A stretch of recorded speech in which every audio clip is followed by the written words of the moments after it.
Masih bersama saya Budiman Tanrujo di Satu Meja The Forum. Saya ke Sugeng Santoso, Ketua Indonesian Police Watch. Sugeng, jadi apa yang harus dikerjakan oleh pemerintah, oleh kepolisian dan DPR untuk memperbaiki situasi yang memang tidak cukup menguntungkan bagi kepolisian? Kita basisnya IPW dulu ya. IPW itu masyarakat, ya. IPW masyarakat.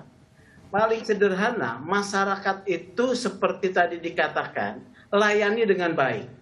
Ya, layani dengan baik, dengan kemudian menyentuh perasaan mereka. Kalau kemudian ini bisa, ini akan tidak ada problem. Itu satu. Nah, problemnya di mana? Itu sudah ada sebetulnya peraturan tentang peraturan disiplin anggota Polri.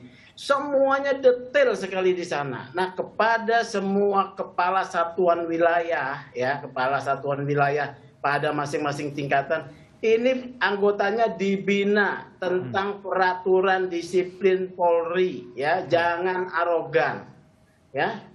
Karena ketiga, saya melihat ada sikap-sikap feodalisme dari masing-masing pimpinan Polri itu. Ini di Kampar kemarin ada kasus korupsi yang sudah mengendap 3 tahun. Ketika masyarakat datang ke sana, malah Kapolres Kamparnya cerita tentang kehebatan dia, ya. Saya dapat laporannya, saya ini sudah 25 negara, saya ini udah S2, di hadapan orang kampung. Begitu pelayanannya. Itu kan arogansi, feodalisme mau ditunjukkan. Nah, kepada DPR nih ya, akan terjadi perubahan sistem dalam penegakan hukum oleh polisi. Apabila RUU KUHP itu disahkan, karena penegakan hukum kemudian ada kontrol, ya, dominisitis ada pada jaksa tuh, ya, HIVI ke sana, kemudian ada pengawasan dalam tindakan-tindakan polisional oleh hakim. Ini perlu segera disahkan ini, ya, supaya masyarakat punya dasar untuk kemudian melakukan komplain segala macam. Itu dari sisi IPW nih, masyarakat layani dengan baik. Oke, Prof Kiki, jadi apa yang harus dikerjakan sekarang untuk membenahi agar polisi kembali menjadi polisi yang humanis seperti yang diinginkan oleh Kapolri Jenderal Listio Sigit Prabowo? Kan rentang reformasi itu dari hulu sampai ke hilir.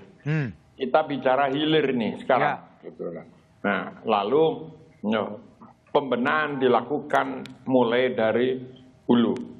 Pendidikan 7 bulan untuk menjadi bintara polisi dengan kewenangan yang luar biasa itu tidak cukup.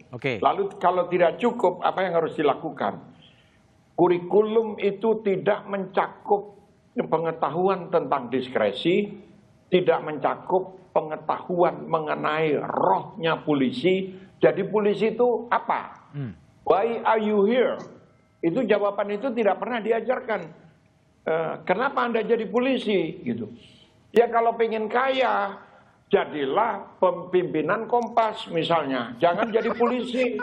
Nah, kalau mau jadi terkenal, jadilah seperti Nasir Jamil. Karena kalau tidak terkenal, dia tidak terpilih jadi anggota DPR. Kan begitu. Nah, itu harus diajarkan dari ujung, dari hulu. Lalu ada pemanfaatan.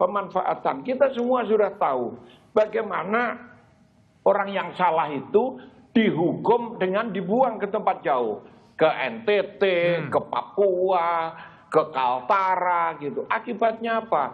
Di sana itu menjadi sekumpulan bad guys, bad cops dari polisi gitu.